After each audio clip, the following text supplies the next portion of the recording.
100 আসন ছাড় দিলে ইসলামী দল, আর 47টি আসন ছাড়তে চেয়েছিল বলে তারা ইসলাম থেকে সরে গেছে।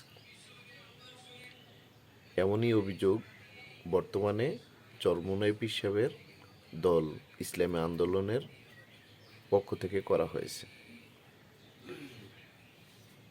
এখন বাংলাদেশের সংবিধানের 100 আসনেই ছাড় দিতে হবে চরমোনাইকে যদি ইসলামী দল সার্টিফিকেট নিতে হয়। এ নিয়ে আমরা কথা বলবো। তার আগে একটু ইসলামী আন্দোলনের মুখপাত্রের বক্তব্যটা শুনে আসি। আমরা জানি বাংলাদেশ জামাত ইসলামী তাদের জন্মের পর থেকে একটা মৌলিক স্লোগান ছিল যে আল্লাহর আইন চাই, সৎ লোকের শাসন চাই। এখন যখন ক্ষমতায় যাওয়ার মতো অবস্থা তৈরি হয়েছে তখন তারা আল্লাহর আইন থেকে সরে গেলেন।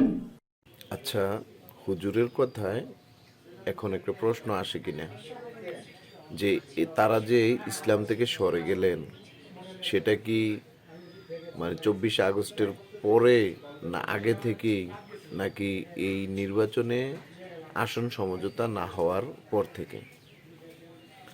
এতদিন তো অবশ্যই বলেছেন যে আপনারা ইসলামের পক্ষে একই ব্যালটে নির্বাচন করবেন, তাহলে এখন কেন আবার জামাত ইসলাম তাদের ইসলামী আকিদা থেকে সরে গেল, আপনারা আকিদায় বহাল রইলেন?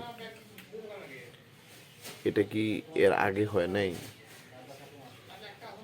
তো এখন স্পষ্ট হয়ে গেল যে 100 আসন ছাড় দিলে ইসলামের পক্ষে, আর 47 আসন ছাড়ার কথা বলাতে ইসলামের বিপক্ষে।